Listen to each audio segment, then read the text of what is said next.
What's up, everybody? It's your favorite box of accessories, favorite nerd, and today we are looking at the Iron Factory, the Tyrant. This is on loan to me from Robert D. I've had this for quite some time. I'll be honest with you, I haven't got to it for a number of reasons. One, a couple of more, I would say, pressing reviews have come up. And two, look, there's a lot of accessories in this thing. It's a little intimidating. Like, it's probably the most intimidating Legends review I've ever done just because there's so much to go over and it seems like it's going to be kind of so involved, but that's neither here nor there. So let's get to the accessories.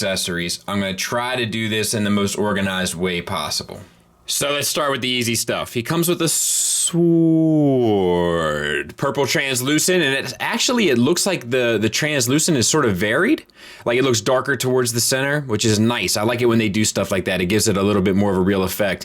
And then the handle is like a metallic flecked plastic. And he's gonna hold that just fine. He comes with these two guns, and the sculpt work is actually pretty intricate for the size of the weapons. They're kind of like bonuses. I'm not sure what you'd really want to do with them. But if that is to plug them into the side of the shoulders, he can do that. And if that is to have the shoulders up and the guns facing forward, he can do that as well. Of course, your little guns can also go in the same spots in tank mode. He also comes with this sidearm cannon with two gunmetal silver barrels, and then the rest is kind of just sculpted details. This will peg into the forearm as well. It is a tight fit, probably because of the paint and the lack of tolerance between the paint and the plastic. And your little side cannons can go in the same spot as well. He comes with 4 hand options. He has 2 closed fist hands that he comes with in package. He has 2 posing hands and 2 holding hands. So they're all swappable as opposed to articulated, which is my preference, but I know some people don't prefer it. With that being said, they all plug in, so they'll swivel at both sides, and the holding hands have a hinge at the peg, which is bloody awesome. He comes with this purple mace. It's a purple translucent plastic. It's a dark purple. It looks nice enough. In order to utilize it, you just swap the hand out, which is the same thing you do with all of the hands, and then just peg this one in. He comes with this cannon. This cannon has some silver paint there, which looks actually pretty nice. And then the sculpt work, honestly, once again, is fairly intricate. And it can open up a bit, which will show in tank mode, into this sort of formation by opening up these side panels and this back panel. Also, obviously, it can plug into the side of his arm. You can use this assembly to go in between the forearms of the tank and plug together. Now he also has this cannon. This also has some intricate sculpt work and some silver paint on it, and it too opens up. And in case you were curious, you can close these pieces back down. I'll also say there's some tolerance issues due to the paint rubbing, which Iron Factory does have from time to time, and it is here. But you can close it up, and this too can be placed on the arm.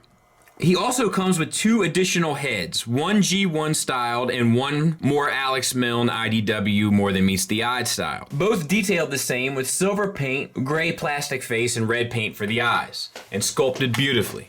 Now he also comes with these G1 stylings, 2 shoulder pads, 2 shin pads, 1 backpack, and then 2 hip skirts. I'll show you how all these go, but these 3 are painted silver and the rest are sort of just straight plastic. Shoulder pads are easy, unplug here, and then plug right back in. Backpack is easy, but it does stay wedged in. It's 4 tabs in the back, and just sort of untab the top 2 and then pull from the bottom, and then you should be able to just place your backpack in. Hip skirts are pretty much just as you would imagine.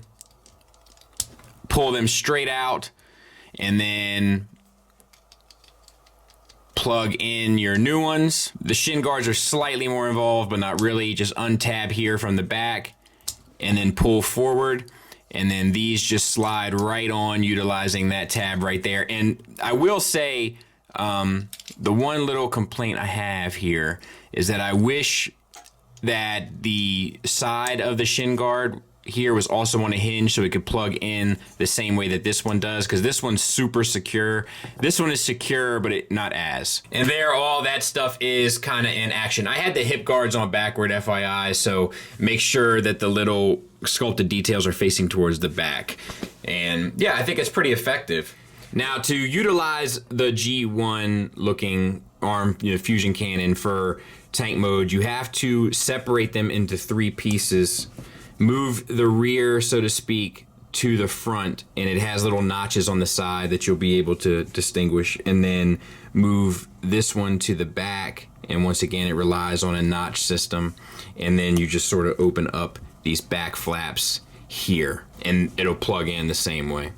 Now, the ingenious thing about all of these accessories is that they give you multiple looks, one of which being his look from Megatron Origins, where he was the miner and comes across quite successfully. One which they call Infiltration. You can go for this look, which they call Monstrosity, which I guess is based off that 3-part miniseries, or utilizing all of the G1 pieces. You can go for what they call the All Hail look, which is from All Hail Megatron, which is definitely the most G1 reminiscent Megatron within IDW. And you can use any kind of variation of any of them. The world is kind of your oyster. I'll show you what my preference would be if this were mine, but like I said, it's whatever would make you happy.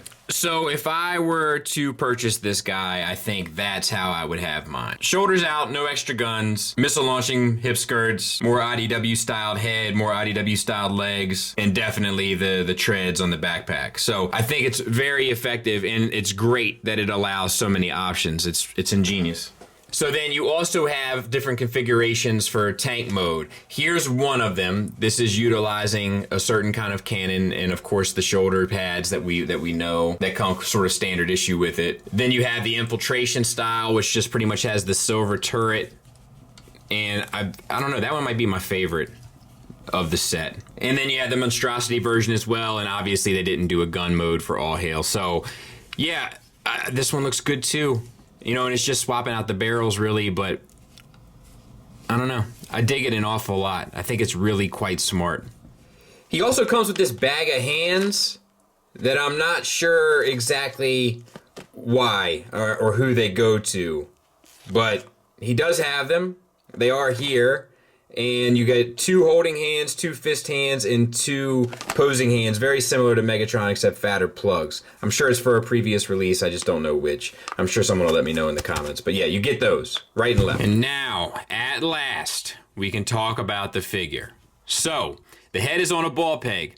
All of the silver that you see is 100% painted. Beautiful. I'm not sure. I don't think the gray is painted on the face. The red on the eyes is definitely painted. And there might even be, I don't know. I can't tell, so I'm not going to say. But it's on a ball peg. You get confused dog look. You get a good bit down. And you get a good bit up. Really well done. Shoulders have a hinge inside the chest that come out to a ball peg at the shoulder. Now, you can manipulate this piece as we've seen. And I will say, like, there's some tolerance issues per usual with Iron Factory. But it gets it out to 90 degrees easily. And maybe, probably that's going to be the extent of it. You have no bicep swivel, but oh yes you do, disregard. Bicep swivel right above the elbow. And then you have a single elbow hinge that gets you past 90 degrees. And then you have a wrist swivel, and then the other hands have the hinge as well. Very, very, very nice. Red paint up there for the detailings on the weapons, and then some gunmetal paint down there. Same on that side, and then we have some black paint on the top there. They really went for it. They swung for the fences on this figure. Waist swivel. I'm gonna have to get myself checked out. Something's going on with me. And we got gunmetal silver on the little detailings on the chest and on the flanks of the abdomen, which look great. Your tank treads do have the gunmetal paint and the black paint and the red paint. You can also kind of unpeg them. You can move them around a bit if you needed to for the sake of a more dynamic picture or something. That's not really intended. I'm just kind of pointing it out because I'm sort of infatuated with this figure at the moment. Hip skirts. They do not swivel, but they do hinge here. Using the hinges of the hip skirts, you can get the hips that are on T-jointed ball joints almost out for the full Monty and the full Van Damme. So quite nice. And then you have some gunmetal accents on top of the silver paint on the hips. Thigh swivel. The knee is double jointed. That gets you pretty much the full run. Red paint, silver paint on the shin guards here. Red paint there, silver paint, gunmetal paint there. No issues. The ankles. So there is a rocker that's on a ball peg here. Fairly good range. And then there's a toe hinge down and up, and that's it. So that acts as your ankle rocker. I mean, as your ankle tilt, and then your ankle rocker is actually on a ball joint. So that all works fairly well. And let's take a look at him from the back. Pretty clean, Mac. Really, a tremendous offering. People get mad at me when I do my size comparisons with Legends class figures because I don't have any Legends class figures really to offer. This is one of the few that I have, but that's a Hasbro Legend, so that's kind of, I feel like, the standard size. So, I mean, he's a big bot. I think he's going to fit in quite nicely. All right, so let's get him transformed. Turn the hand so that the open palm is facing towards you. Make sure they're the holding hands. And flip these tabs up on the back, or flaps rather, and then fold the hand in, and then flip the flap back. So same on this side. Hand in, flap back. Untab the treads, turn the head 180. Fold the knee pads down on a double hinge. And then do this, because otherwise you'll be like me and forget. You gotta bring the crotch around underneath the legs. Then you can bring the legs back down, open up these, oh, you know what? Fold these toes in. Open up these side flaps here. You're gonna, let's call this, I don't know what to call it. It's not a combiner warzing, because it's not the same movement, but it's very similar. Let's call it the side winder. And we'll bring those up. But you're basically just combiner warzing it from the side. Oh, for heck's sake. And then you're gonna plug these pieces in. For the arms, you want to bring the peg around to the front and then collapse the shoulder around it on both sides. Peg to the front, shoulder around it. Now, in the instructions, they show you hiding this head in this cavity here early on, and it's impossible to do. It'll drive you nuts trying to figure out how to do it. It comes later on, so to speak. You want to open up this chest here from the bottom. It's a tight little connection, so I use the spudger, available on Amazon. You want to bring that up so that you can bring this armature down and plug this into the empty slot that the where the hip skirt has produced. Bring the chest then back down, and that will allow the free space to then go ahead and tuck the head in. Then you got to get the arms up, so just swivel them to the front, or yeah, it's on a swivel right here where it connects, and then rock them back towards the rear of the vehicle. Then you got to get these treads in place, and once again there's a little bit of a tolerance issue because you got to slide these pieces back, and then they will peg in using the same pegging mechanism into the side here, and we'll do it on this side as well.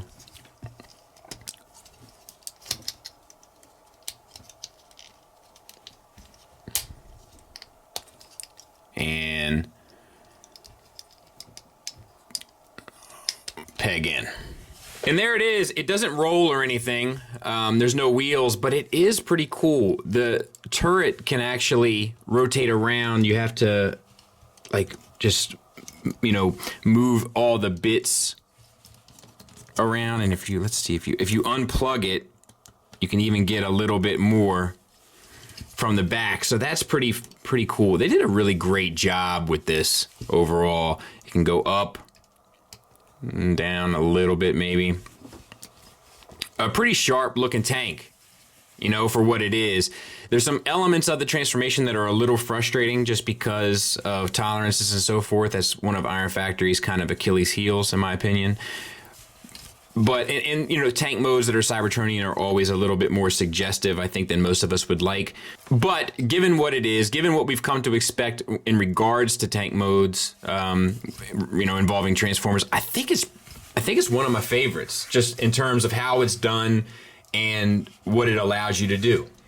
And there's a size comparison with Tiger Track. So, I mean, pretty big.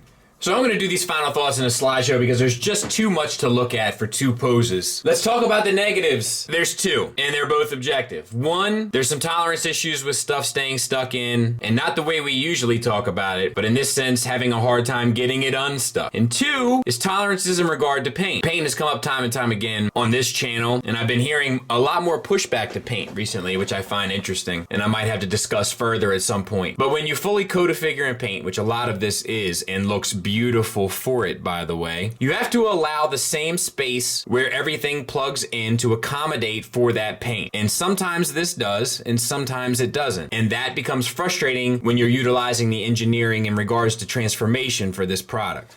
Now let's talk about the positives, and I hope I have enough space on my memory card. The sculpt is beautiful. The accessories are brilliant. It allows you to check off every major box of Megatron represented within the comic with the exception of the stealth bomber. All at one purchase. There's paint everywhere, and it looks gorgeous for it. It looks more impressive, in my opinion, than the Overlord that I just looked at. It just has more of a presence. Even though the Overlord is 18 times the size of it, this figure is more impressive to me. And neither one of them I want to purchase. The articulation is all accounted for. There's nothing I really want. An ab crunch would have been nice, but it's a Legends class figure. Where do we draw the line on our expectations? Cleans up like a champ. The materials feel good. No hardware, but once again, it's a Legends class figure. This is 100% a recommendation from me. And I got news for you. This figure is in the running for Figure of the Year for me. It is outstanding. Thanks for listening. Thanks for watching. Until next time, take care.